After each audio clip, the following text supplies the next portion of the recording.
நெல்லை மாவட்டம் நடுக்கல்லூர் சுற்றுவட்டார பகுதிகளில் கொட்டப்பட்ட மருத்துவ கழிவுகளை 3 நாட்களுக்குள் கேரள அரசே அகற்றுவதற்கு தென்மண்டல தேசிய பசுமை தீர்ப்பாயம் உத்தரவிட்டுள்ளது. இந்நிலையில் கழிவுகளை கொட்டியது தொடர்பாக 2 பேர் கைது செய்யப்பட்டுள்ளனர்.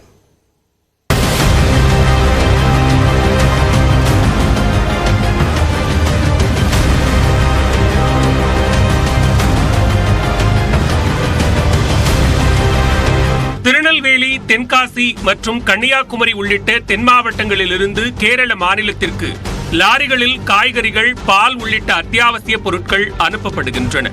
கேரளாவில் இருந்து திரும்பி வரும் லாரிகளில் கோழி இறைச்சி கழிவுகள், மருத்துவ கழிவுகள் போன்றவற்றை ஏற்றி வந்து தமிழ்நாட்டில் கொட்டப்படும் சம்பவங்கள் தொடர்கதையாக இருந்து வருகின்றன.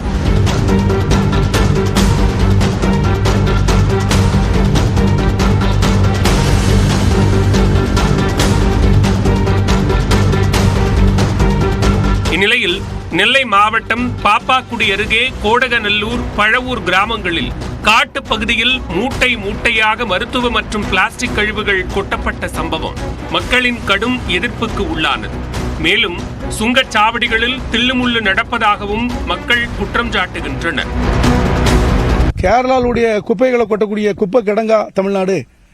அங்கிருந்து செக் போஸ்ட்ல இருந்து அந்த வண்டி வருதுன்னா செக் போஸ்ட்ல நிப்பாட்டிக்கலாமே.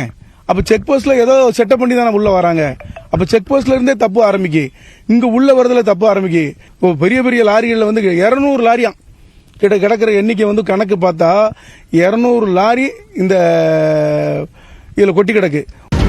இது தொடர்பாக 2 வழக்குகள் பதிவு செய்யப்பட்ட நிலையில் கொண்டாநகரம் பகுதியிலும் மருத்துவ கழிவுகள் கொட்டப்பட்டிருப்பது கண்டுபிடிக்கப்பட்டுள்ளது. இது தொடர்பான புகாரின் பேரில் 4 பிரிவுகளில் வழக்கு பதிவு செய்யப்பட்டது. இந்நிலையில் மருத்துவ கழிவுகளை கொட்டுவதில் தலைமை ஏஜென்ட்டாக செயல்பட்ட சுத்தமல்லியைச் சேர்ந்த 51 வயதான மனோகரும் 42 வயதான மாயாண்டி என்பவரும் கைது செய்யப்பட்டனர். மேலும் திருநெல்வேலி மாவட்டத்தில் மருத்துவ கழிவுகள் கொட்டப்பட்ட இடங்களில் தடய அறிவியல் நிபுணர்கள் ஆய்வு செய்து தடயங்களை சேகரித்தனர்.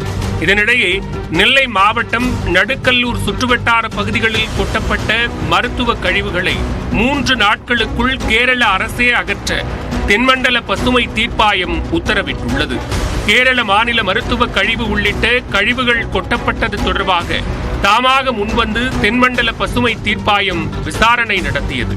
அப்போது மருத்துவ கழிவு உள்ளிட்ட கழிவுகளை கேரள மாநில அரசே பொறுப்பேற்று உடனடியாக அகற்ற வேண்டும் என பசுமை தீர்ப்பாயம் உத்தரவிட்டது.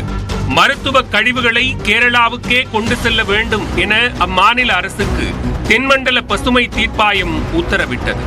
இல்லையெனில் நெல்லை மாவட்டத்தைச் சேர்ந்த கழிவுகளை மேலாண்மை செய்யும் நிறுவனத்திற்கு ஒப்பந்தம் வழங்க வேண்டும் என கேரள அரசுக்கு பசுமை தீர்ப்பாயம் உத்தரவிட்டுள்ளது.